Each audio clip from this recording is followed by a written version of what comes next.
Wade in the water, wade in the water, children, wade in the water.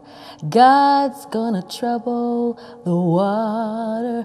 I said wade in the water, wade in the water, children, wade in the water.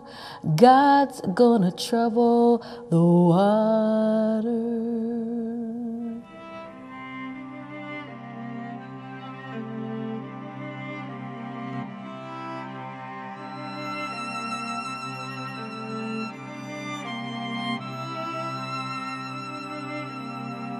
Wade in the Water is one of the ones that's pretty famous.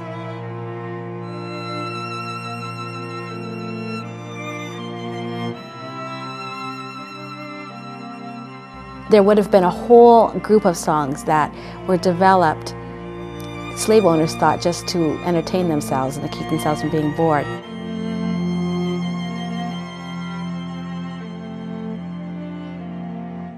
But often these songs had double meanings and were used as ways of sending messages and signals to people and telling them what to do.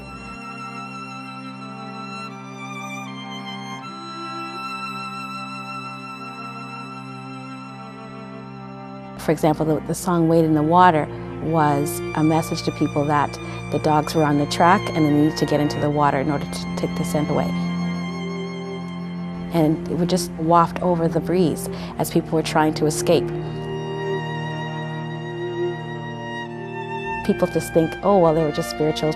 Often they also put religious connotations to them when there weren't necessarily any. They would sing them, and a lot of times sung in order to make the slave owners think that they were having church.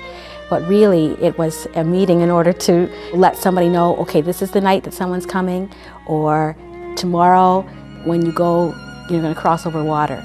That was their way of communicating, and it worked because hundreds of people were able to escape.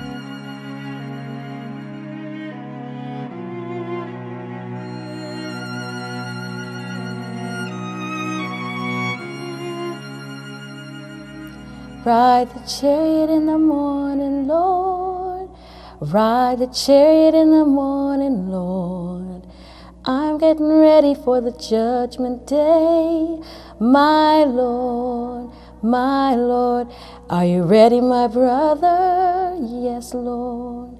Are you ready for the journey? Yes, Lord. Do you want to see my Jesus? Yes, Lord. I'm waiting for the chariot to coming for me.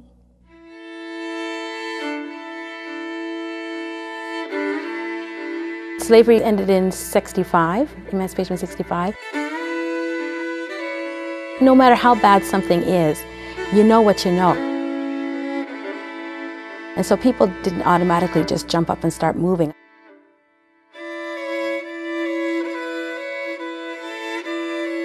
Now things will be better, so I can stay where I am and I can do this, that, I can do sharecropping, but for myself. But it wasn't the way that it worked out.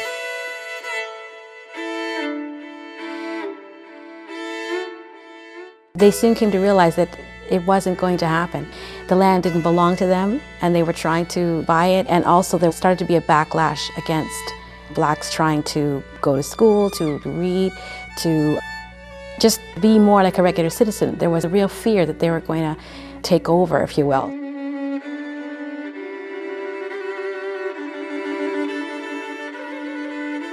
They needed to move, they needed to try to find a way to make a better life for themselves. And so this great push north really, really heated up in the 20s and in the 30s. By the time that they get up to Chicago area, in the New York area, and then you start to see that growth. And sometimes be greeted warmly. If they could find family, it would be great. Other times they'd have to start from scratch and it would be tough, but they're survivors.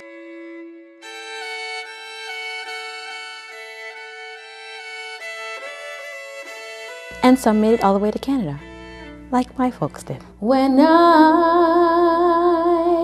cross over the dark, rolling tide,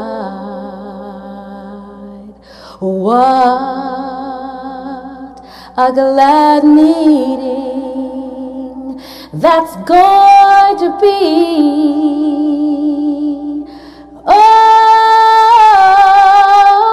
Clothed in the beauty of pearly white robes.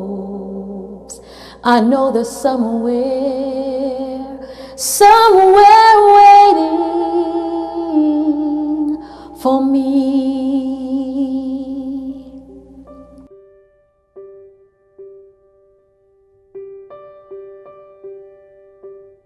The music that I remember as a child growing up, I never saw written down.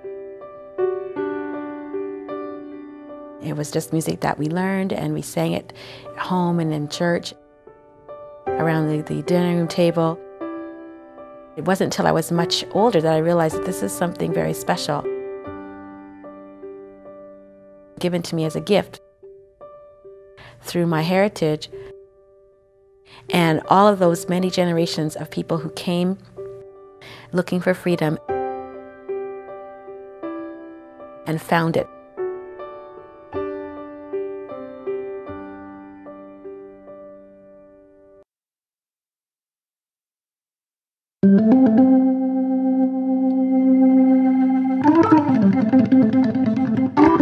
Our church was really, really small.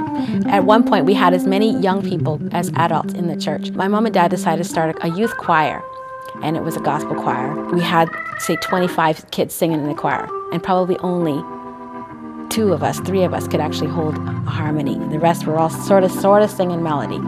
But it was so impacting. We used to get invitations to come back to places again and again, and we actually raised enough money to buy ourselves a little bus to go around. It was quite extraordinary. There was a song that we used to sing called "Something Got a Hold on Me." It's an old James Cleveland tune, which was really, it's so typically gospel, you know. Something got a hold on me. Oh yes, indeed, I said something got a hold on me.